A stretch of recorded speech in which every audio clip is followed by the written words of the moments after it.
Guys, आज देखते हैं पेटी कैश होता क्या है। किसी भी कंपनी में डे टू डे बेसिस पे छोटे मोटे खर्चे होते रहते हैं, जैसे कि courier charges, stationery, transport, office decoration, snacks.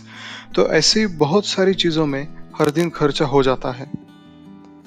अब ये सारे खर्चे नॉमिनल होते हैं, इसलिए उनका पेमेंट चेक से नहीं कर सकते। छोटे दुकानदार तो कैश या फिर कार्ड से ही पेमेंट लेना पसंद करते हैं।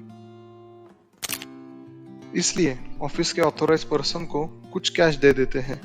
इसमें से सारे खर्चे हो जाते हैं। इसी को पेटी कैश कहते हैं। अगर कंपनी बड़ी हो तो डिपार्टमेंट वाइज पेटी कैश एलोकेट किया जाता है। पीरियडिकली इस ऑथोराइज पर्सन को पेटी कैश का हिसाब देना पड़ता है। जितने खर्चे हुए उनके सारे बिल्स अकाउंट डिपार्टमेंट में सबमिट करने पड़ते हैं। पेटी कैश खत्म हो जाने पर दोबारा एलोकेट की जाती है। कई कंपनी में लिमिट सेट करके कार्ड भी इशू किया जाता है। उसका इस्तेमाल भी पेटी कैश जैसा ही होता है। पेटी कैश के हिसाब के लिए पेटी कैश बुक मेंटेन किया जाता है। पेटी कैश बुक कुछ इस प्रकार का दिखता है। Let's take example. Petty cash के लिए 10,000 रुपए दिए गए, तो रिसिट में 10,000 रुपए आएंगे। डेट ऑफ रिसिट डालेंगे और अब आगे जितने खर्चे हुए उनका डिटेल्स आएगा।